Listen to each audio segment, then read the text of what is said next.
আজি মই স্পেশালি ভিডিওটো বনাই আছো যিসকলে নতুন নতুন ইউটিউব চ্যানেল খুলিছে বা খুলিম বুলি ভাবি আছে সিহঁতৰ কাৰণে।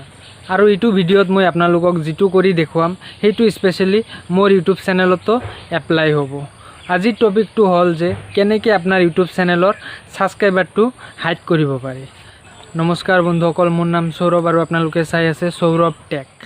এতিয়া আপোনালোকক দেখুৱাৰ বাবে প্ৰথমে মোৰ মোবাইল স্ক্ৰিনত যাম।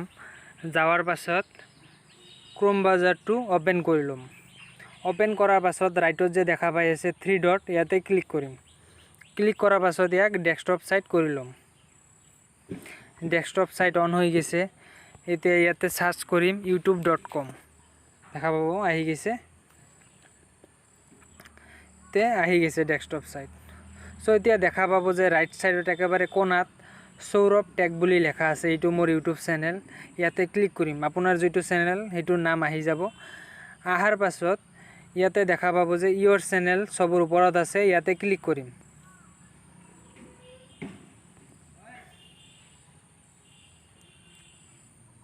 ইয়াত ক্লিক কৰাৰ পাছত মোৰ চ্যানেলটো আহি গৈছে।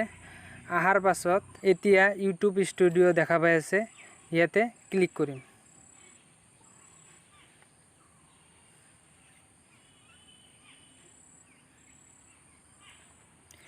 ক্লিক কৰাৰ পিছত দেখা পাব যে লেফট সাইডত এটা অপশন আছে। ইয়াতে ক্লিক কৰিম।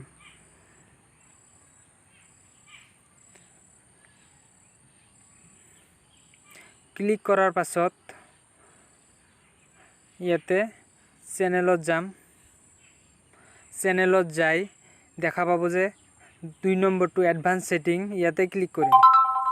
ক্লিক কৰাৰ পাছত স্ক্ৰল কৰি তলত নামাৰ পাছত দেখা পাব যে সাবস্ক্ৰাইবাৰ কাউন্ট নামৰ এটা অপশন আছে।